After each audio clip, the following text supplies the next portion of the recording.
پتہ نہیں کیا کیا نام دے دیے اس مولوی صاحب کی قسمت میں، بس ہر طرف سے آوازیں ہیں، ان پر کسے جا رہے ہیں، لیکن دنیا بھی یہ جان گئی ہے کہ ہم بھی بڑے ڈھیٹ ہیں۔ میرے محترم دوستو، ان مدرسوں میں جو تعلیم دی جاتی ہے، یہ تعلیم انسان کی زندگی پہ اثر انداز ہوتی ہے۔ انسان اپنی ذات میں تو بہیمہ ہے، ایک حیوان ہے، لیکن اگر اسے انسانیت کا شرف عطا کرتا ہے اور انسانیت کے عظیم مقام پر اس کو فائز کرتا ہے، یہ علوم ہے جو یہاں پڑھائے جاتے ہیں۔ اور کامل اور مکمل زندگی وہ ہے جو اعتدال کی زندگی ہو۔ اگر اعتدال نہیں ہے تو کمال نہیں ہے، اگر اعتدال نہیں ہے تو یا افراط ہے اور یا تفریط ہے، اور افراط اور تفریط دونوں نقص ہیں۔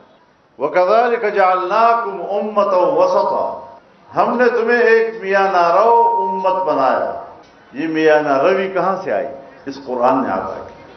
اب ہمیں کہا جاتا ہے کہ تم انتہا پسند ہو، تمہارے اندر شدت ہے، تم معاشرے سے کٹے ہوئے لوگ ہو، مدرسوں سے شدت پسندی اٹھتی ہے۔ میرے محترم دوستو، ہمارے نزدیک اس اعتدال پسندی کا ایک معیار ہے، ایک کسوٹی ہے کہ جس پہ ہم اپنے طرز زندگی کو پرکھتے ہیں، اور وہ ہے صحابہ کرام رضوان اللہ تعالی علیہم اجمعین کی زندگی۔ اب جو انسان جتنا صحابہ کرام کی زندگی کے قریب ہوگا، اتنا وہ وَكَذَلِكَ جَعَلْنَاكُمْ أُمَّةً وَسَطًا کی تعبیر بنے گا۔ اور جتنا صحابہ کرام کی زندگی سے وہ دور ہوگا، اتنا وہ اعتدال سے دور اور افراط و تفریط کا شکار ہوگا۔ یہ علم جب نہ تھا، جناب رسول اللہ صلی اللہ علیہ وسلم مبعوث نہیں ہوئے تھے، اس شریعت کی رہنمائی حاصل نہ تھی، تو اس زمانے کو ہم زمانے جاہلیت سے تعبیر کرتے ہیں، حالانکہ دنیوی فنون تو اس وقت بھی تھے، دنیا کمانے کے طریقے تو ان لوگوں کو بھی آتے تھے، لیکن اس کے باوجود ہم اس سے پہلے کے دور کو دور جاہلیت کہتے ہیں۔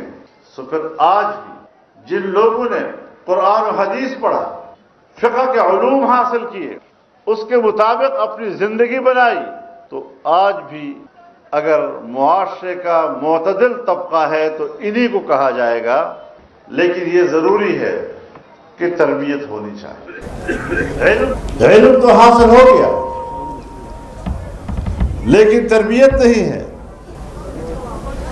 اور پھر ہم نے اپنے اعمال کو بھی دیکھنا ہے، ہمارا عمل اس علم کے مطابق ہے یا نہیں، اور اگر مطابق ہے بھی تو اس میں اخلاص کتنا ہے، ہم اس میں کس قدر اللہ کی طرف متوجہ ہیں۔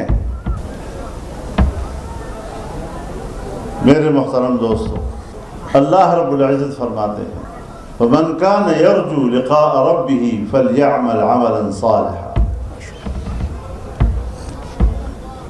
جو اللہ سے ملاقات اور اس کا سامنا کرنے کی خواہش رکھتا ہے، اس سے محبت کی خواہش رکھتا ہے، فَلْيَعْمَلْ عَمَلًا صَالِحًا۔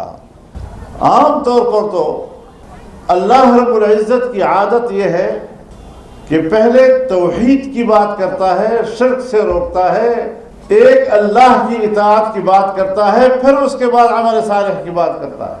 لیکن یہاں پر تو اللہ تعالیٰ نے عمل صالح کا ذکر پہلے کیا اور شرک کی نفی بعد میں کی۔ اس شرک سے کیا مراد؟ یعنی جو عمل آپ دنیا میں کر رہے ہیں، اگر اس میں نمائش آ گئی، دکھلاوا آ گیا، دوسروں کو دکھانا اور سنانا یہ داخل ہو گیا آپ کے اعمال میں، تو یہ بھی ایک درجہ شرک ہے۔ اور یہاں پر جو فَمَنْ كَانَ يَرْجُو لِقَاءَ رَبِّهِ فَلْيَعْمَلْ عَمَلًا صَالِحًا وَلَا يُشْرِكْ بِعِبَادَةِ رَبِّهِ أَحَدًا، اس لا یشرک سے مراد یہ کہ نمائش بھی مت کرو کہ اللہ کے ساتھ یہ بھی ایک شریک کرنے کی کوشش ہے۔ تو میرے محترم دوستو، آج ایک بار پھر ان مدارس کے بقا کا سوال پیدا ہو گیا ہے، عالمی اسٹیبلشمنٹ ہو یا ہماری داخلی۔ مدرسے کے خلاف ان کی سوچ میں، ان کی پالیسیوں میں تسلسل ہے۔ حکمران گزرتے ہیں، ان کے درمیان اقتدار کی جنگ تو ہوتی ہے، لیکن پالیسیوں کا تسلسل اگر برقرار ہے تو ہمیں تمہارے اقتدار کی جنگ میں کیا دلچسپی ہے؟ قانون سازیاں غلط کرتے ہو۔ اب ایک قانون سازی پچھلے سال ہوئی تھی اکتوبر میں، 1 مہینہ 1 ہفتہ مذاکرات رہے، اور ان مذاکرات میں اس ترمیم پر اتفاق ہوا۔ ہم نے کیا کامیابیاں حاصل کی اس میں دسمبر 2027 تک، 31 دسمبر 2027 تک سودی نظام ختم کر دیا گیا۔ وفاقی شرعی عدالت کو طاقتور بنایا گیا کہ کس طرح اس کا فیصلہ اب مؤثر ہوگا، اور اگر اس کے فیصلے کے خلاف اپیل ہو گئی 1 سال کے اندر اندر فیصلہ دینا ہوگا، ورنہ وہ فیصلہ خود بخود مؤثر ہو جائے گا۔ اسلامی نظریاتی کونسل کو تقویت دی گئی۔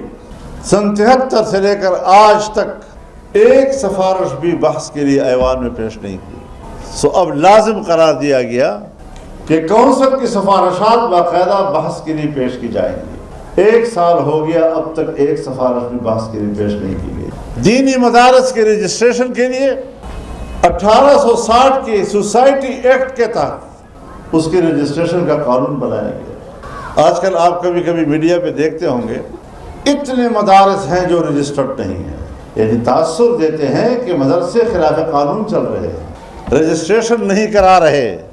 ان ایک بختو تم رجسٹریشن میں خود رکاوٹ ہو، ہماری درخواستوں سے تمہارے دفتر بھرے ہوئے ہیں، اور وہ رجسٹریشن آپ سے مانگ رہے ہیں، اور آپ ہیں کہ رکاوٹ ڈال رہے ہیں۔